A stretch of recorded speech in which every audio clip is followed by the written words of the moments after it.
On the surface level, Demon Slayer is an anime like every other anime, right? It follows the shonen tropes, it does the things that everything else does, it doesn't stand out in any way, but it's somehow perfect. Wait a second, why do I love this show as much as I do? Hold up, what's happening to me? I thought I was an elitist, and I'm just sitting here enjoying shonen garbage, an anime that follows all the tropes that all the other ones do. Yet I love it, and it's almost perfect. It's fantastic. Wait, no. This can't be me. It can't be wrong. A normie must be rubbing off on me. I can't be having these feelings. Has this happened to you? Demon Slayer is pretty good. Let's call a spade a spade. I mean, it does all these things that all these other things do, and yet it's pretty good. It's pretty good. Are these the lies you tell yourself as well? Are you one of those? The people that lie to themselves? Well, I am not. I have the balls to admit that Demon Slayer is freaking awesome. And I know a lot of people dislike this take. I have gotten a lot of people asking me to criticize Demon Slayer, and I could. There's definitely what to criticize in Demon Slayer. It's not, perfect primo that there's absolutely not a single fault with it. But overall, I want to make this video for the people that are embarrassed that love Demon Slayer more than the people that are prideful and hate that they love Demon Slayer, and also more for the people that love Demon Slayer to the point that they think it's perfect, it's the best anime ever made also. Yeah, I'm hitting a very niche audience here. I'm realizing my mistake. I'm gonna fail as a YouTuber one day. On the surface level, Demon Slayer definitely looks like a lot of other anime that came before it. Like, can you compare Demon Slayer and Naruto for a second? Like, Naruto came around a long time ago, okay? How is Demon Slayer stretching that formula? Like, what's really the difference? Because I could draw you a million lines as to how Demon Slayer is exactly the same goddamn show, but somehow it's perfect and feels great, and I don't know what's gonna happen, and I'm curious, and I'm intrigued, and my breath is held, and we're gonna be getting that a little bit later. First, let's talk parallels. You got Naruto, family died. Tanjiro, family died. Naruto has these epic heart-to-heart talks with every single villain. Tanjiro, epic heart-to-heart talks with every single villain. Naruto starts off as a stinky weak little boy, becomes absolute epic mad lad. Tanjiro, epically weak little boy, becomes absolute legendary mad lad. Even look at the villains, they follow very similar tropes as well. Muzan is just Madara with extra steps. Dude freaking terrorized the world long time ago and is still terrorizing the world today. That's basically Madara. Kind of how all the villains are scared of him too. Muzan is from the very own clan of the Hashira leader guy who's, the good dude that's organizing things, and it's like, wow, the very own clan of Madara is going up against them now in Sasuke. Obviously, it's not a complete one-to-one parallel. It's not, the same damn show. It's obviously not exactly the same with every plot point, and every character is different. But I think Demon Slayer actually does the very basic, simple things that a lot of other anime do, and a lot of other shonen always like following those tropes, except Demon Slayer, it's not embarrassed of the tropes. There's a reason why these tropes are awesome, and we are going to show it to you at its absolute utmost potential. That's what Demon Slayer does so right. Demon Slayer will take a trope that kind of seems generic, and Demon Slayer will master that trope and present it in the best possible way, and you'll be like, oh, that's why this is a trope. So yeah, this video is a call out to all the people that are calling Demon Slayer mid. This is a call out to the people calling Demon Slayer generic. And this is also a call out to the people that are, sticking their necks on the chopping block saying that Demon Slayer is the best, most original, greatest anime ever. I'm looking at you, ninja! Definitely subscribe for the most level-headed takes you'll ever hear in your life. And takes that also manage to piss off so many people. I love pissing off people with level-headed takes. It's my favorite thing to do! Wow, that's a call to action to subscribe, alright? Oh, God. So, for the rest of this video, I'm gonna be breaking down a couple of tropes and talking about how Demon Slayer presents them fantastically. All right, it's a pretty basic concept. I'm sure everyone and their mom has done that before. So what the heck, let's just freaking do it. First, the moral Jesus trope.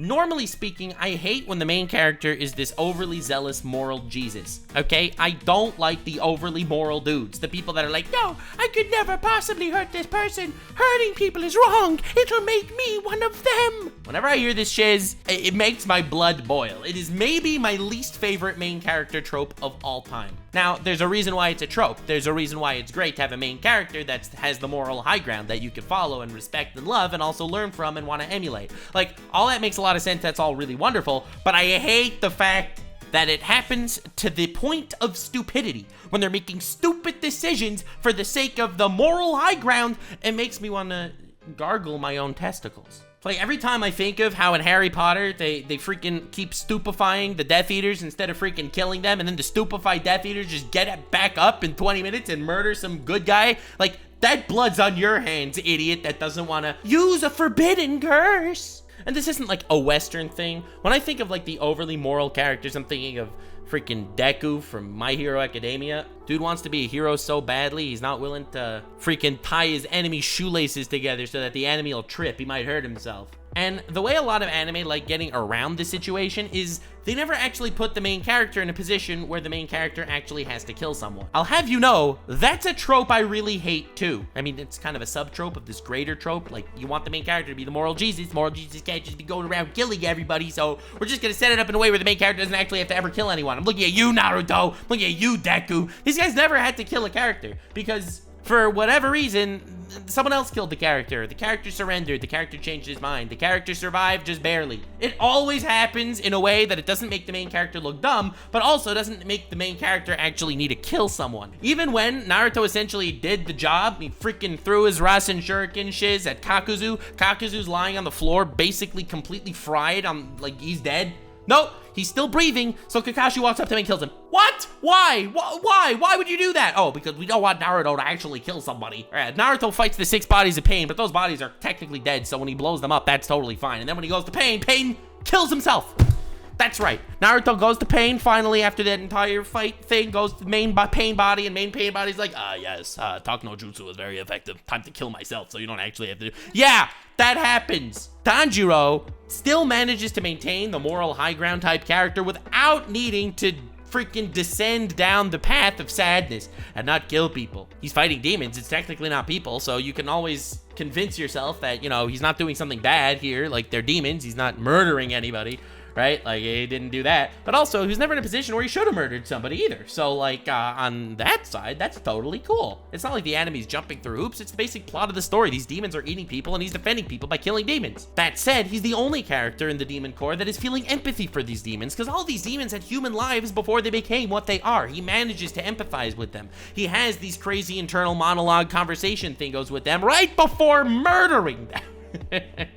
So I think that definitely does a good job and do justice to his character arc. His character arc does not at all go down the stupid path of a moral character. He actually proves why he's a moral character and why he is the main character. He's the main character because he's the most moral character. He can empathize with the demons where everyone else can't. And that is not purely because he was born with the heart of an angel and will always look at demons well. No cringe like that. He looks at demons well because his sister became a demon. He is completely biased to wanting to save his sister and can actually regard his sister Nezuko as some sort of human despite the fact that she is not that. So if his sister, someone he's keeping alive and someone who loves him and someone who he loves and someone who actually does things for him, if someone like that can be good, well then all these other demons that I'm fighting that are trying to kill me and that I'm trying to kill to defend people, well, perhaps there's a shred of goodness in them too.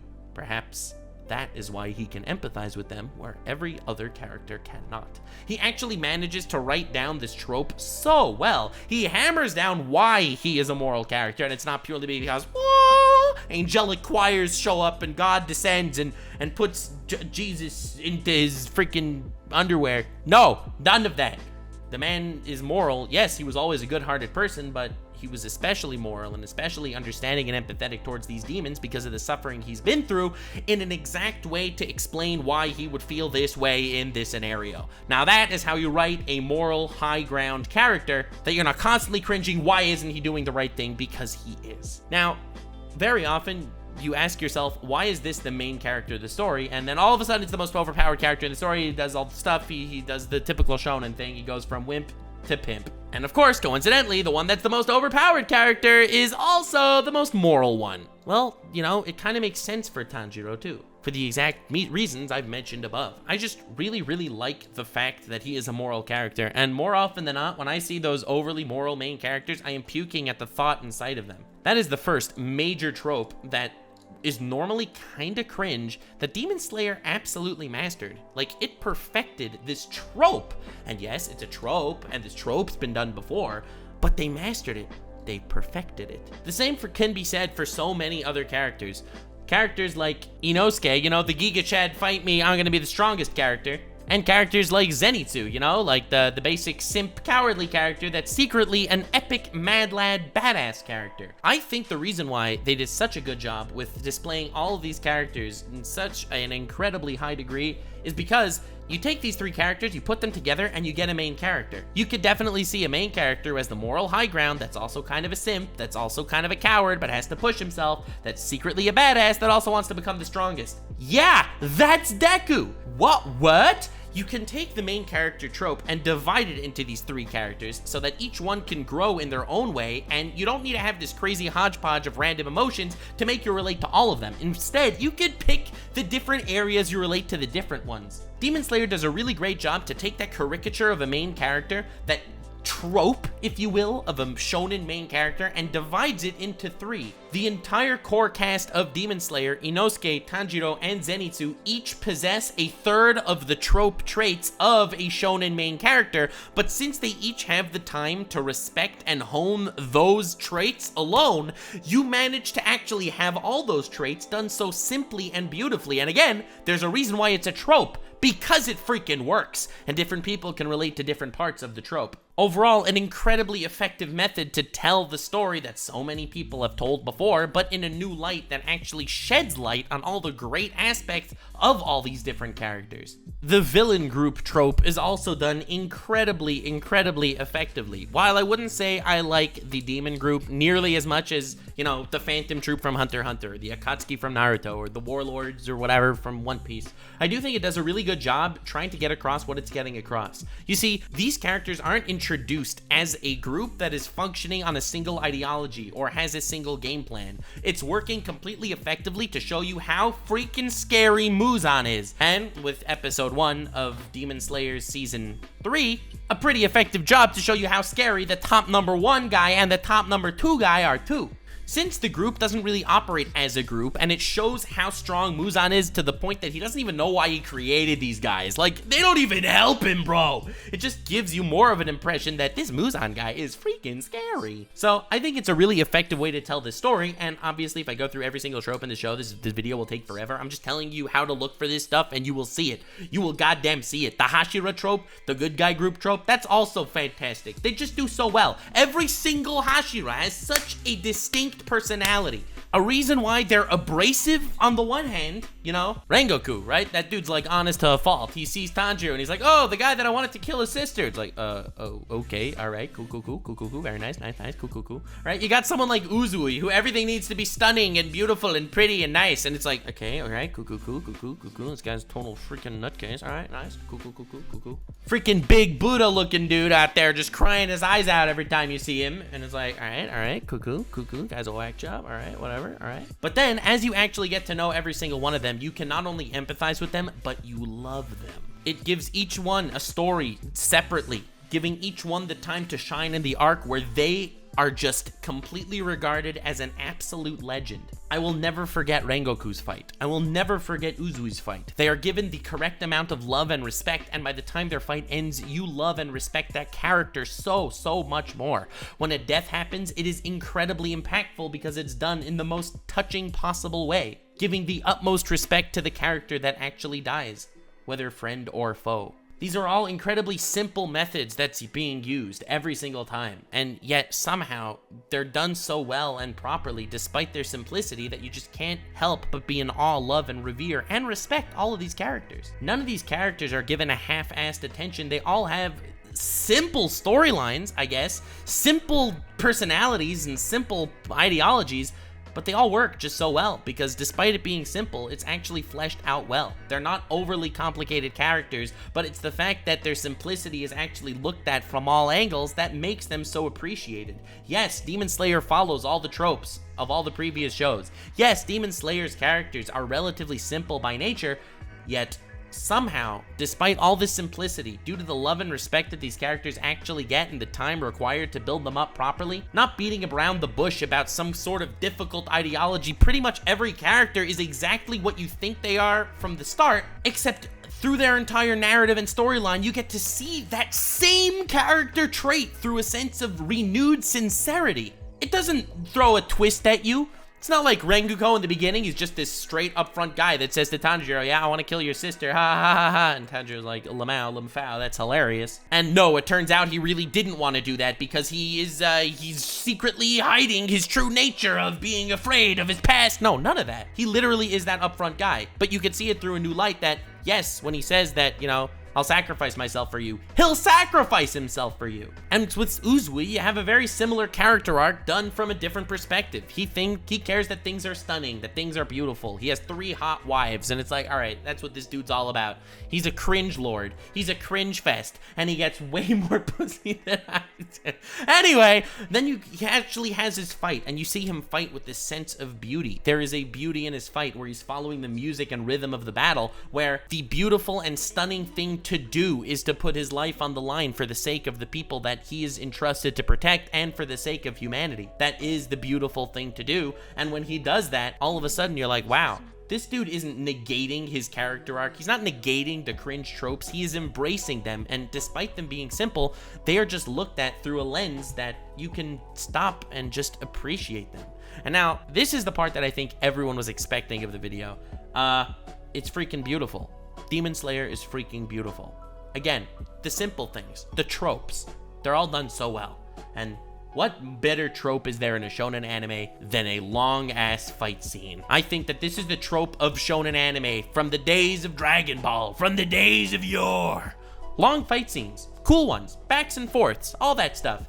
Demon Slayer does them well. You don't know who's gonna come out of a fight on top. You don't know who's gonna win. You know Tanjiro and his squad are basically gonna survive, but when it comes to the Hashira that you've fallen in love with over the arc, you don't know if they are making it out of that arc alive, and they don't all survive their arcs. Your breath is constantly being held whether or not this person that you love is gonna actually survive the fight scene. So they have that bated breath part freaking down pat. That's fantastic. Unlike in something like Dragon Ball, where you never have any possible inkling of who's gonna lose the fight. You always know who's gonna win, and even if someone loses, they're just gonna come back to life in like 4 seconds and then win the fight with an extra power-up. Constantly on the edge of your seat in every fight, you are also witnessing a spectacle of animation and music, the likes of which you'll never see anywhere. Demon Slayer doesn't just do the tropes right on a writing standpoint, which, well, it does. It takes these simple tropes and writes them in the most beautiful possible fashion, but it also, on a visual standpoint, it is an orgasm for the eyes every time you see a fight scene in this show. Uzui versus the demon dude guy, an actual spectacle that surpasses basically every fight scene in the history of anime. It just looks so beautiful. Every time Tanjiro goes into his freaking water stance shiz and the waves are flying around, those waves are a metaphor for the endless nut pouring out of my body while I am watching this fight scene. Until here, we're talking about a writing standpoint, but just from a music standpoint, from an animation standpoint, all the things that every anime has, this anime perfects. A lot of people say, bro, these fight scenes have movie quality animation. No, they don't. Show me an anime movie with this good quality animation. Every movie can freaking pray and try their ass off to get a freaking fight scene look this good. And now, it's definitely worth mentioning, and I think it's really important to note that that is definitely part of why this anime is amazing. It just looks beautiful. It looks better than every other anime ever made. It is just a new standard for animation that everything will compare itself to because nothing has ever surpassed yet. I'm sure there will come a time where we find something eventually that does look nicer than this, but until that time comes, this is the standard. It is the most beautiful looking anime of all time from a fight scene perspective. Yes, I'm sure the beauty and wonder of the Abyss and Maiden Abyss is also gonna freaking make you flip your shit, and there's a lot of other beauty in different ways, but when it comes to just a fight scene, Demon Slayer is the GOAT. As I've mentioned, it's the simple things that Demon Slayer does so right. Demon Slayer is embarrassingly perfect because despite the fact that it does follow all these tropes and all these things, and these things aren't novel by any means. I mean, anime have had fight scenes before. We've had anime characters die before. We've had main characters that were, you know, very nice people before. Despite all those things, and despite how embarrassed you might be that you think Demon Slayer is freaking awesome, it is. So to the people that are hating on it and calling it mid because it follows all these tropes that other stuff's done, stop lying and admit that Demon Slayer is embarrassingly perfect at exactly what it's trying to do. Thank you all so much for watching. I hope you enjoyed. Leave a like, subscribe, definitely subscribe. Like do it, subscribe. Demon Slayer, punch that subscribe button. Yeah! Freaking punch that subscribe button harder than Akaza punched the jaw off the number 2 demon guy. Send it flying, gamers. Also, let me know if you want me to do more Demon Slayer content, because there is definitely going to be an overpowered analysis at some point of Demon Slayer guy 1, because that freaking Kokuroku Shibo guy, holy moly, my balls were freaking on fire. That guy was cool. Anyway, that's it. Stay weird, fam.